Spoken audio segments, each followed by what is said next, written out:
So today's topic, let me jump right in. So today's topic is silhouette. So I think silhouette can often be like a little bit tricky of a concept for people, but I've kind of found ways to actually make it the opposite, make it like more simple and accessible for you to understand, and also to decide like what silhouette you kind of want to have in your wardrobe.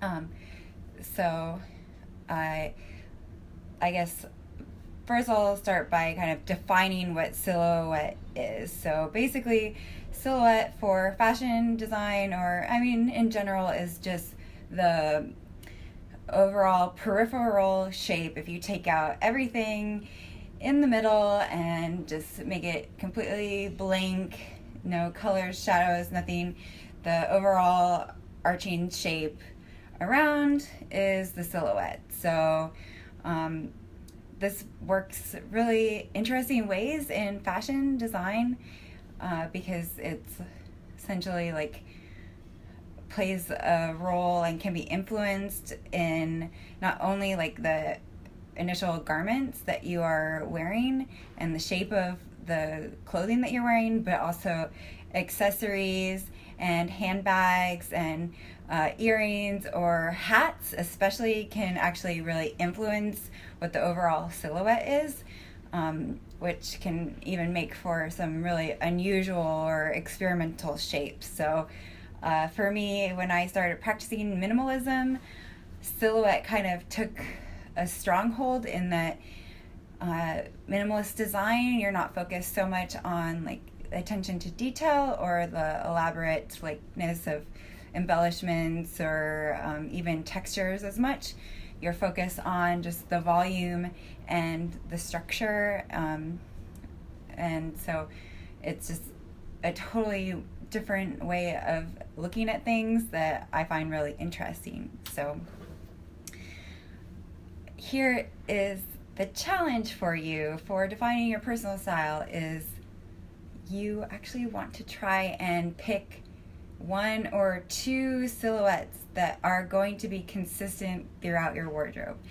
Why is that? Because it actually allows like more emphasis on just like well, first of all, it allows for cohesiveness in your wardrobe, but it allows for a much more like clean lined kind of overarching shape in your wardrobe that allows like other features to be expressed a little bit more articulately. And then the other thing that it does is that it complements your body. So that's basically the most simplest way to decide what silhouette you're going to have, is what silhouette fits your body type. And so to help explain this a little bit more, I'm going to talk a little bit about body types, and then I'm going to talk a little bit about different types of silhouette or different names for silhouettes, and hopefully this will help to kind of bring more clarity to the concept. So you can do any amount of research on this as well to further explore and see like visually your understanding. More and more I'm going to be just doing more of a talk on the concepts, and I'll still have some demonstrations, but oh yay, okay, so I just saw that my sister joined, and I have to interrupt this public service announcement to say that today is my sister's birthday. So happy birthday, sis. I love you so much. I'm so happy to have you as a part of my life. You inspire me every day. You're just a wonderful human being, and I love you like from like the depths of my heart. And thank you for coming on to my cast on your special day. So okay, also in that line as well, Matt's sister Angela's birthday was yesterday, so I wanted to wish her a happy birthday because I know she is also, I think I saw that she did tune in on one of my live casts. So Angela, if you do get a chance to watch this, happy belated birthday. All right, sorry about that. Back to the topic of silhouette. So I was starting to define that if you want to essentially pick at most like 2 silhouettes, or even 1 silhouette, but ultimately, but maybe you can find a couple different exploration of silhouettes. So yeah, I preface this with silhouette can be a little bit tricky, but overall, once you really kind of start to explore it, it's actually can be fairly straightforward in picking what is going to work for you. So I was going to start talking about kind of these maybe more well-known concepts of like picking a body shape. So just go through it quickly. There's like the idea of like the apple shape, the pear shape, and all it has to do is, or the hourglass shape, all it has to do is kind of where the distribution of your body proportions are. So that's kind of one way to start like thinking about how you want to express your body shape and what parts of your body do you want to emphasize, or just basically emphasize, and then versus like what parts of your body maybe you want to conceal, or also so that's like kind of a fundamental thing. And then I'm going to cover some definitions of silhouette. So there are different silhouette types that are similar in structure to the body shape. For example, hourglass is the curved in and out. That's classic like bombshell or connotation, or even like the 50s had a lot of emphasis on just coming in at the waist and going out into like having like the volume kind of come in at the waist and then go out. Then there is the kind of boxier silhouette, or it's also been referred to as a tubular silhouette. So that is very straight up and down, very popular in the 20s when there's kind of like throughout the 20s, the flapper girl type of thing was really popular, and it kind of lent itself to a more boyish look without as many curves. So that's another example. There are some more kind of, I guess, avant-garde silhouettes, like the cocoon is actually where it kind of totally tubular. Totally tubular. So a cocoon shape is essentially, what you would think of. It's kind of a big, like, overarching circular shape. So it expresses itself away from the body. And let's see. Let me think of more examples. A-line is just as you would suspect. It comes in at a point and it flares out. That was, I guess, I think the 60s, the mod is where you can see like a strong representation of just coming, like resting on the shoulders and flaring out.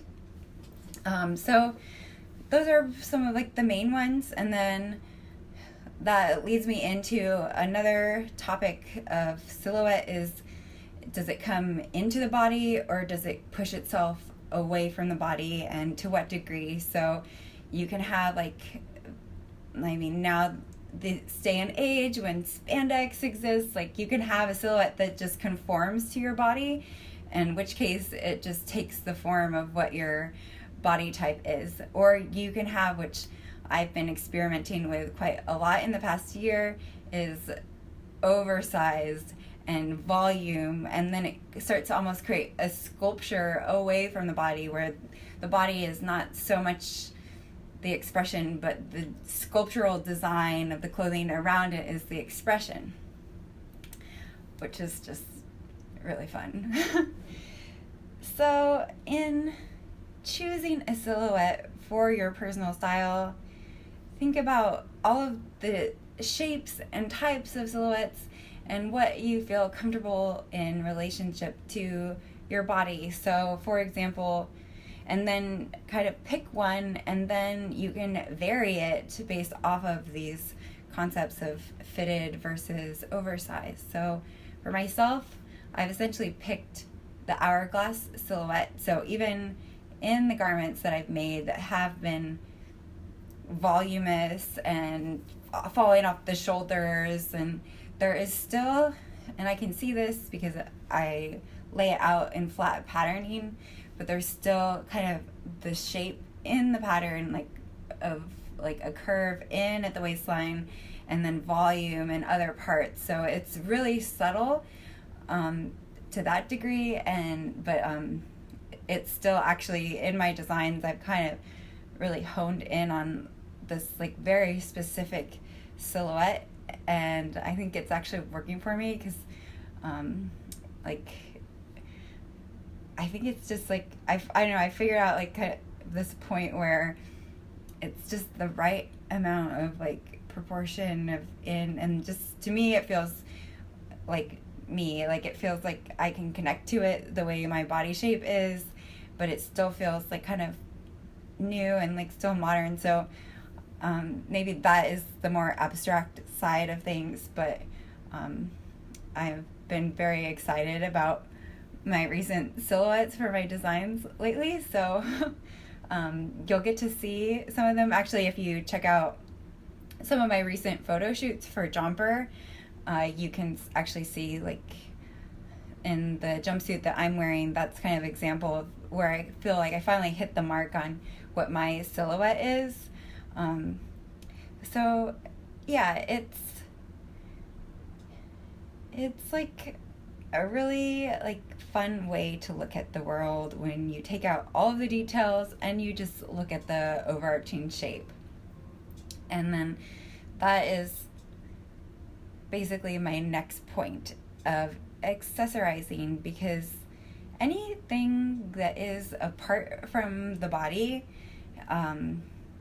is a change in the silhouette. So I've just talked about defining your overarching silhouette for like the type of clothing that you might want to choose for your, well, yeah, I do recommend you start trying to hone in on like the one, but then there's also the exploration of how adding something such as an accessory or shoes will actually really change the silhouette. And the way you start to like play with this is to think about proportion. So proportion is like the magic of design for me.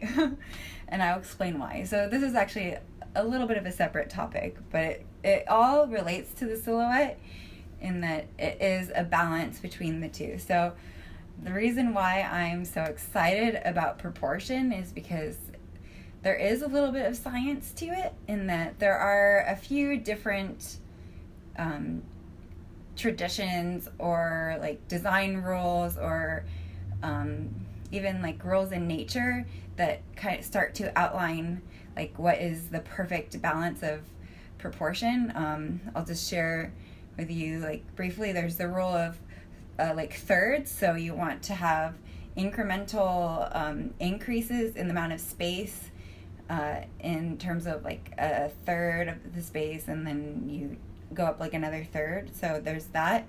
Then there's the Fibonacci sequence, which is basically what all of nature and like fractals are based off of. So like if you look at like a sunflower, for example, you like microscopically you can actually start to see like a consistent pattern in how the how it is actually like, oh gosh, hopefully I can explain this.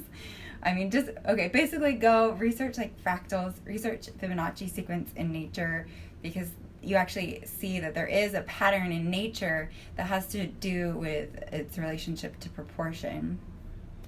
The other last rule of proportion is that you don't want, unless repetition is what you're going for, or unless that's what you're going for, you don't want the same proportion. Like you don't want the same spacing, because then it just creates kind of a stagnation, and it creates kind of a flattening of the effect. So for me, I always like to play with contrast proportions, so small amount of space and then big amount of space. And because I mean the rules are kind of interesting how they appear. Like if you follow the rules of proportion, you generally have a more successful design than if you don't, but there is still some leeway. I definitely like push clients in framing to have a big amount of space for their mat margins, and I think it just makes the design more open and allows for more space, that it ties in like the art framing with like the actual art itself,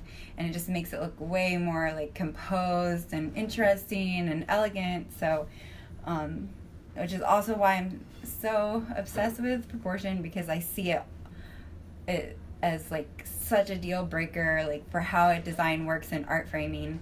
And I talk to clients about it all the time, like, and so for me, it's very like tactile too, and you just kind of can see like visually how it works. So that brings me back to silhouette, which is basically how you can really have like a strong presence with how you use proportion and silhouette in terms of your relationship to your accessories and your overall like look of dress, like how you the clothing that you're wearing.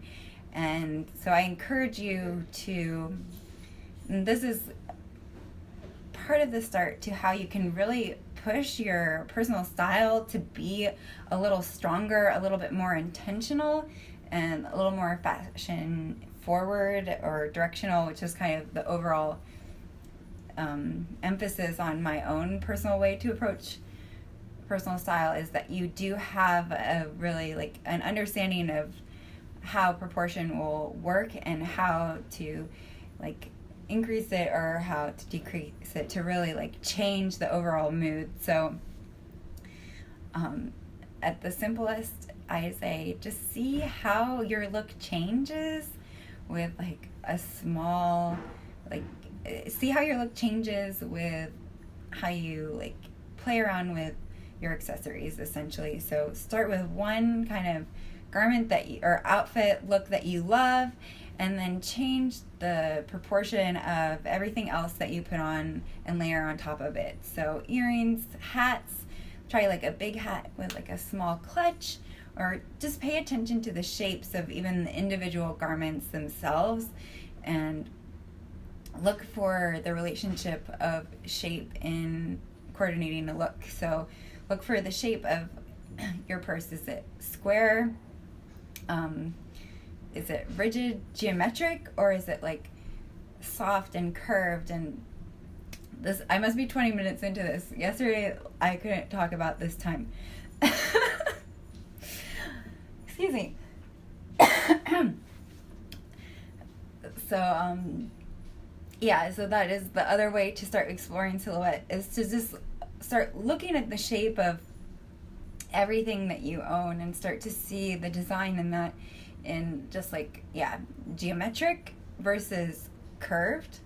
So there's actually a term for this. If it's both, it's called curvilinear. Curvilinear means it has a curved shape. It's a shape with a curve and a straight line all in one. So start to pay attention to like the qualities and the subtleties of the structure of something. And yeah, do this for your earrings, your bracelets, your necklaces, your hats, your handbags, and your shoes, and scarves even. But you can start to look more for prints, but and then definitely start to look at the clothing that you own and see more of them for the shape that they form, because shape has like the tremendous power of influence, and then it can also really, if there is a different way that you want to present your body, it can help to find like the balance of the different parts of your body. So you can essentially change the illusion of your own body shape a little bit if you so desire by using silhouette. So I think that is basically a wrap for the topic of silhouette, and ways to start thinking about it. So any questions?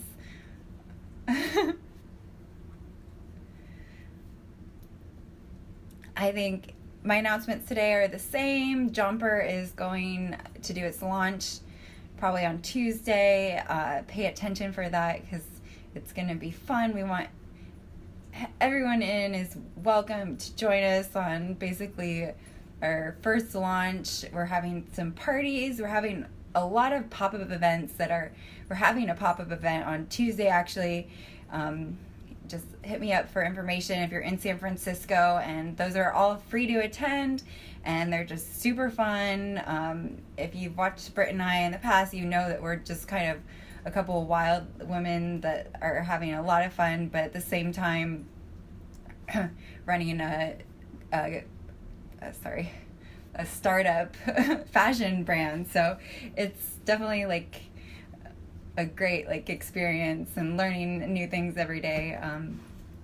And then if you want the PDF accompaniment for this whole series, you can go to dreafa.com/newsletter, and by signing up for my newsletter, you get that complimentary. My newsletter, it's just a weekly of inspiration for your personal style, for fashion, invitations to like any of the events that I'm participating and hosting.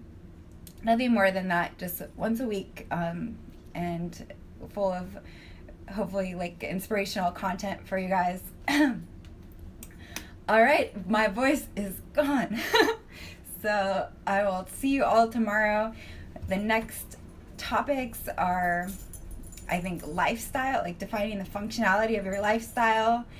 Meditation is coming as well. Sorry you guys have to watch me suffer. And then we're gonna do the wardrobe edit, which I'm so looking forward to. So anyways, thank you all, and I will see you all tomorrow.